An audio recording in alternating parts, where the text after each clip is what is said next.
Hi Cliff fans, and welcome to another one of my 5-minute Cliff album reviews. And today I'm going to review Cliff's 2006 album Two's Company, which was a collection of duets, old and new, that Cliff had done through the years. Yeah, he recorded a couple of new duets for this album as well. I think Cliff said in an interview that sometimes when he's doing compilation albums, he feels like he's cheating the fans by just giving them all material they've been given before. So usually when he does this, he likes to include some new tracks, like he did similarly for The Love, the album as well, and a couple of other albums. He likes to record a couple of new tracks. So I'll go through some of the tracks. The first track is Move It, which is a new recording of Move It with Brian May of Queen and Brian Bennett of The Shadows. And yeah, absolutely fantastic version. It's not as good as the original, as far as I'm concerned anyway. I prefer Cliff playing with The Shadows, singing it with The Shadows. That's my definitive version for me anyway. But this version is actually pretty cool, and the feature legendary guitarist from Queen, Brian May, is absolutely fantastic as well. It was released as a single, as a double A side single with Cliff's Christmas single that year, 21st Century Christmas, and the single reached #2 in the British singles chart. But I think Cliff has been saying as well, I think he actually mentions in the recent book, and it's down on record, that the single probably was a #1 because it was the biggest selling physical single that time. It was beaten by Down Low's single by Kings of Leon with Sex on Fire. That beat it by downloads. But if you're just counting the physical singles, Move It and 21st Century Christmas was a #1 for Cliff. So anyway, it follows a new duet that he featured for this album with Dionne Warwick, Anyone Who Has a Heart. Absolutely beautiful. It's one of my favourites on this album. Followed by a duet with G4, Missionites, which pretty much is a song I could skip. I prefer Cliff singing that song on his own.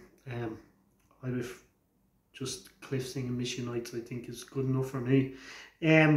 Follows a duet with Irish singer Daniel O'Donnell, Yesterday Once More, which is nice as well. I think he did release it as a download single as well, but it failed to chart.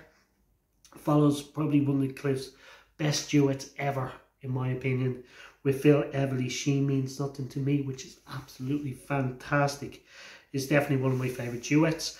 All I Ask of You is next, which got to #3 in the charts with Cliff and Sarah Brightman back in 1986, and that follows Let There Be Love with Matt Monro, which I was absolutely thrilled that Cliff recorded with the late great Matt Monro. I absolutely love Matt Monro, and I absolutely love Cliff, and their voices really blend fantastic together on this classic track, Let There Be Love.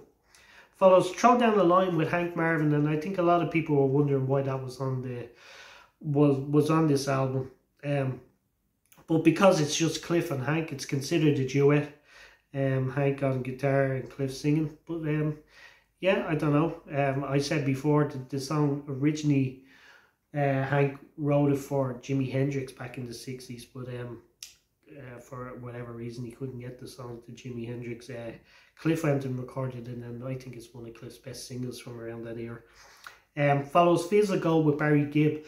Now, I was delighted that Cliff sang with Barry Gibb, because I absolutely love the Bee Gees and I love Barry Gibb. But they covered Sting's Feels Like Gold, which I thought was very unusual. I would have probably preferred Cliff to cover a Bee Gees song, but I still absolutely love the fact that he recorded this song with Barry Gibb. Another new recording was with Murray, Up Where We Belong. And I think I remember Cliff in an interview saying that he hadn't even met Anne Murray.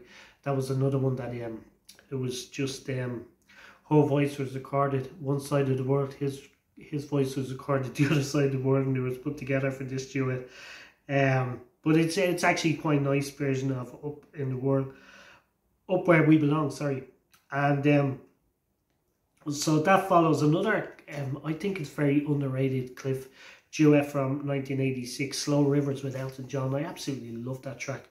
It wasn't a big hit, and I don't know why, because it's absolutely fantastic track. And that follows probably Cliff's most, the fans' probably favourite Cliff duet of all time, Suddenly, with Olivia Newton-John. I don't think you could do a duets album and not feature Olivia Newton-John with Cliff. And Danny Boy follows with Helmut Lotti next. And it's another one I'm not really crazy. Because I'm Irish, I probably heard Danny Boy just over and over as a child through the years. And I don't think it actually suits Cliff's voice. Maybe that's just me, but yeah, I'm not really that fond of this version of Danny Boy. And the album closes with Reunited with Lulu, and I absolutely love Lulu. And I actually bought her CD, was released a few years before that, and it featured this duet with Cliff. Reunited is absolutely fantastic as well.